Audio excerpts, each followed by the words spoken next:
Page 154. How to win friends and influence people. Principle 6. Let the other person do a great deal of the talking. 7.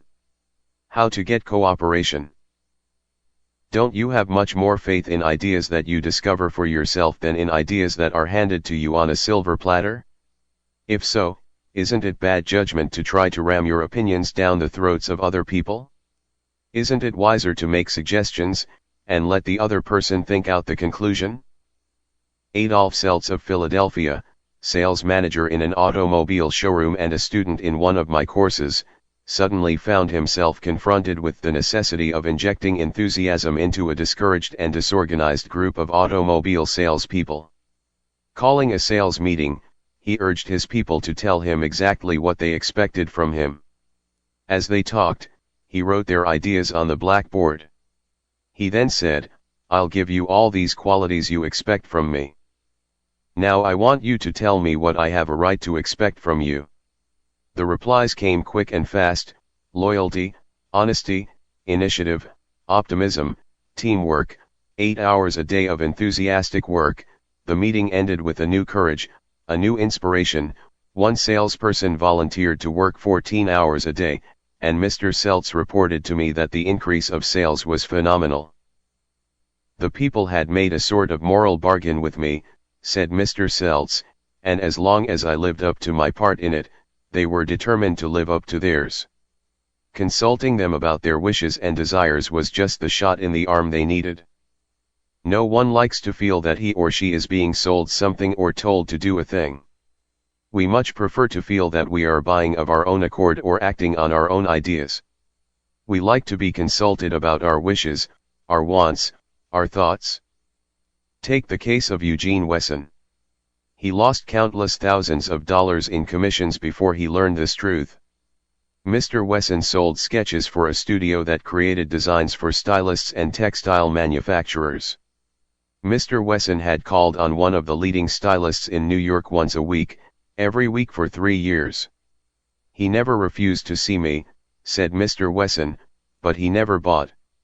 He always looked over my sketches very carefully and then said, 'No, Wesson, I guess we don't get together today.'" After 150 failures, Wesson realized he must be in a mental rut, so he resolved to devote one evening a week to the study of influencing human behavior, to help him develop new ideas and generate new enthusiasm. He decided on this new approach. With half a dozen unfinished artist sketches under his arm, he rushed over to the buyer's office. "I want you to do me a little favor, if you will," he said. "Here are some uncompleted sketches. Won't you please tell me how we could finish them up in such a way that you could use them?" The buyer looked at the sketches for a while without uttering a word. Finally he said, "Leave these with me for a few days, Wesson, and then come back and see me." Wesson returned 3 days later, got his suggestions, took the sketches back to the studio and had them finished according to the buyer's ideas. The result? All accepted. Page 155. After that, this buyer ordered scores of other sketches from Wesson, all drawn according to the buyer's ideas. "I realized why I had failed for years to sell him," said Mr. Wesson. "I had urged him to buy what I thought he ought to have. Then I changed my approach completely. I urged him to give me his ideas. This made him feel that he was creating the designs. And he was. I didn't have to sell him. He bought."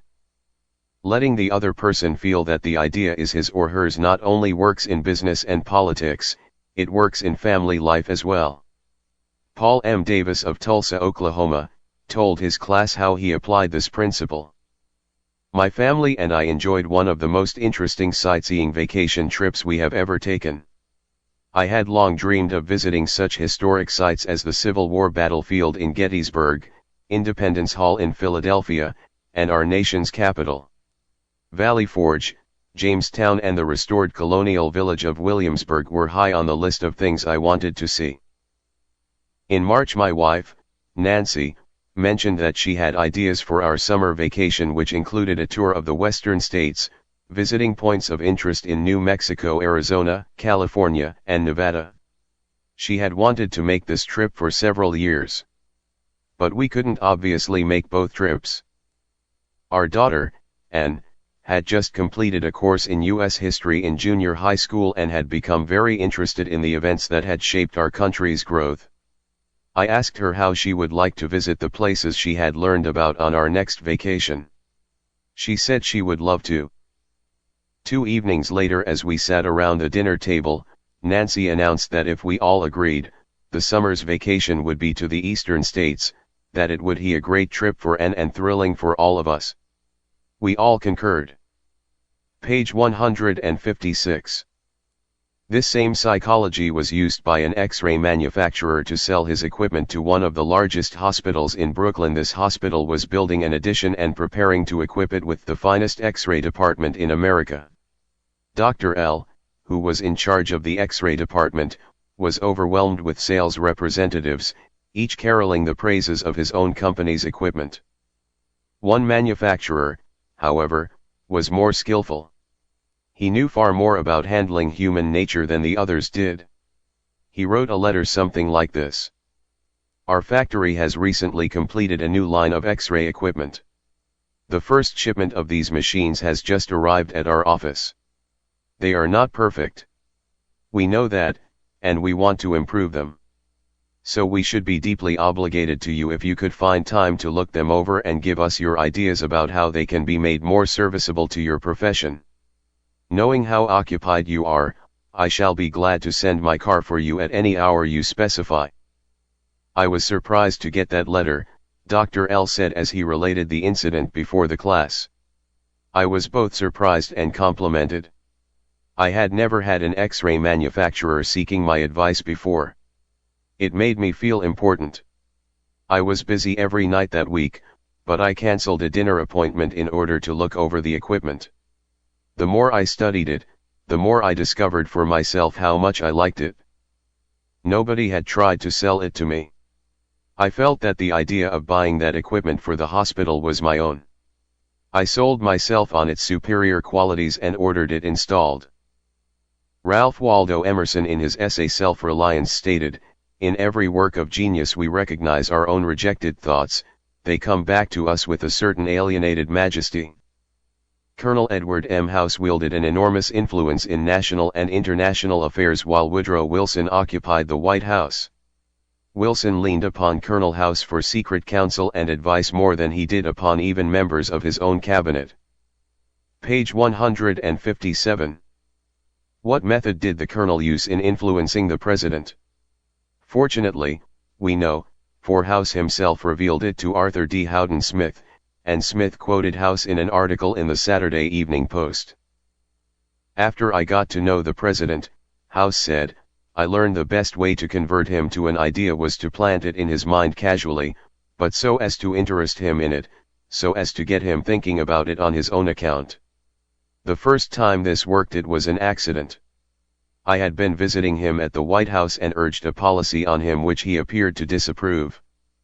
But several days later, at the dinner table, I was amazed to hear him trot out my suggestion as his own. Did House interrupt him and say, "That's not your idea. That's mine"? Oh, no. Not House. He was too adroit for that. He didn't care about credit. He wanted results. So he let Wilson continue to feel that the idea was his. House did even more than that. He gave Wilson public credit for these ideas. Let's remember that everyone we come in contact with is just as human as Woodrow Wilson. So let's use Colonel House's technique. A man up in the beautiful Canadian province of New Brunswick used this technique on me and won my patronage. I was planning at the time to do some fishing and canoeing in New Brunswick. So I wrote the Tourist Bureau for information. Evidently my name and address were put on a mailing list, for I was immediately overwhelmed with scores of letters and booklets and printed testimonials from camps and guides. I was bewildered. I didn't know which to choose. Then one camp owner did a clever thing. He sent me the names and telephone numbers of several New York people who had stayed at his camp, and he invited me to telephone them and discover for myself what he had to offer. I found to my surprise that I knew one of the men on his list. I telephoned him, found out what his experience had been, and then wired the camp the date of my arrival. The others had been trying to sell me on their service, but one let me sell myself. That organization won. 25 centuries ago, Lao Tse, a Chinese sage, said some things that readers of this book might use today. Page 158. The reason why rivers and seas receive the homage of 100 mountain streams is that they keep below them. Thus they are able to reign over all the mountain streams. So the sage, wishing to be above men, putteth himself below them, wishing to be before them, he putteth himself behind them. Thus, though his place be above men, they do not feel his weight, though his place be before them, they do not count it an injury.